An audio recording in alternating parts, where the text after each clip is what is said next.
Hello all, this is Smallbox with an initial review of the sequel to open world cult hit Mafia 2, aptly titled Mafia 3.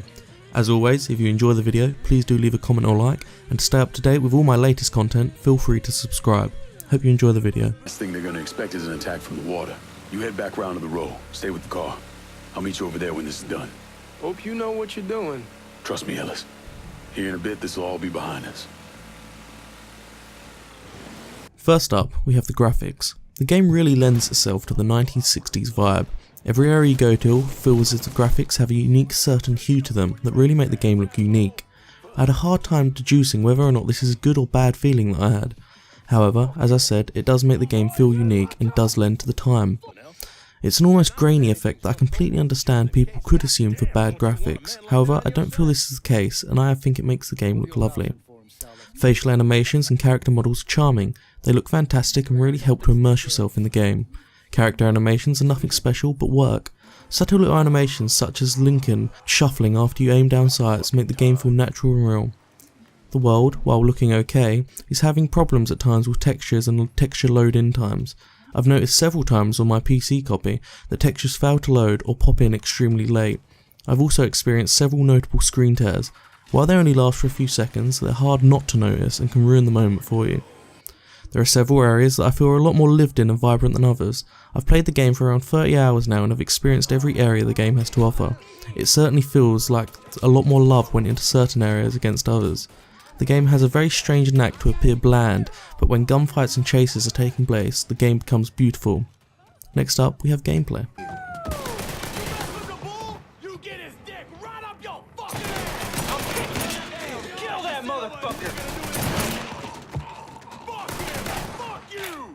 As many of you have probably heard, the game is locked 30 FPS on consoles. However, 2K made the strange choice to also limit 30 FPS on PC version.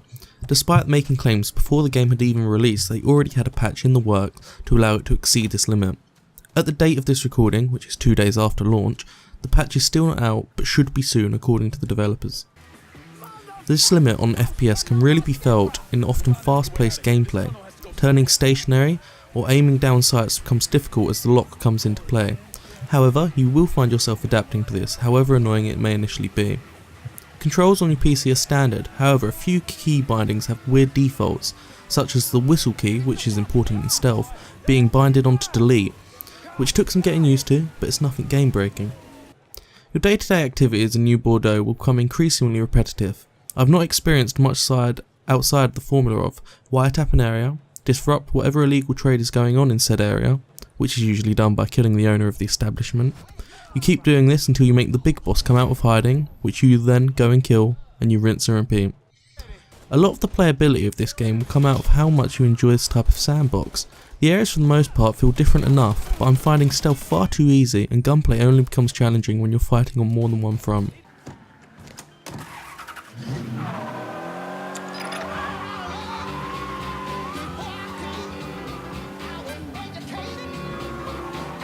The sound in this game may be one of the best I've ever experienced. The music is pulled straight from the radios of 1960s America. I'm sure you'll realise many classics when you get to playing. I often found myself humming along. It fits the gameplay perfectly and helps immersion. Voice acting is also top notch. I felt as if each character had their own personality and was an actual human being. They portrayed emotions wonderfully and this excels in the cutscenes. I never found myself bored of watching one as I felt they added to the story.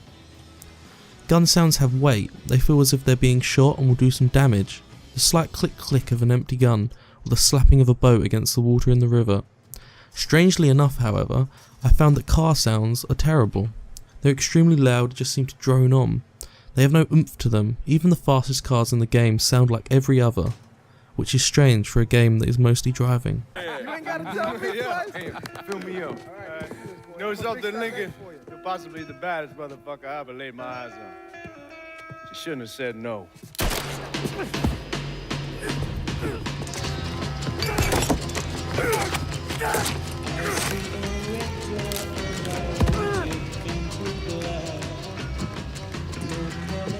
Where the fuck you think you're going?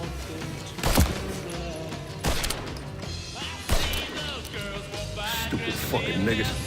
The story is simply fantastic.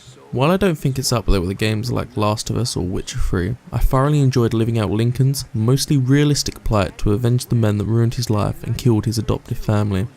Each character, as I mentioned before, feels real and has an individual, believable motive, which all gels together fantastically. I won't mention the ending as I believe it has to be experienced, and that's not me saying whether I enjoyed it or not. I would like to know how uniquely the story is told. It's told in the future. Someone is doing a documentary on Lincoln and how he forever changed New Bordeaux, going around talking to several characters who you'll recognise from gameplay, who are telling the story for the TV. It's a fun and unique way to tell a story, and I once again believe this heavily adds to the immersion. I also feel it's necessary to talk about racism in the game. It does not shy away from using the N-word and other such racist words. The game even starts with a notice from the devs about how important they felt that the harshities of the time were prevalent to the player, and how it helps to tell the story of Lincoln, something that I wholeheartedly agree with. This game simply wouldn't be the same story-wise without the harshness of the world Lincoln experiences. You can't take those strolls! You fucking pig! Damn you to hell! Take it easy! Take it easy!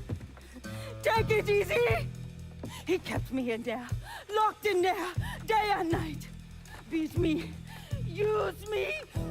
I curse you, motherfucker! You and your entire goddamn family! Lastly, is the game worth its cost? This is the hardest area for me to judge, as of course it's all subjective, but I will make an attempt regardless.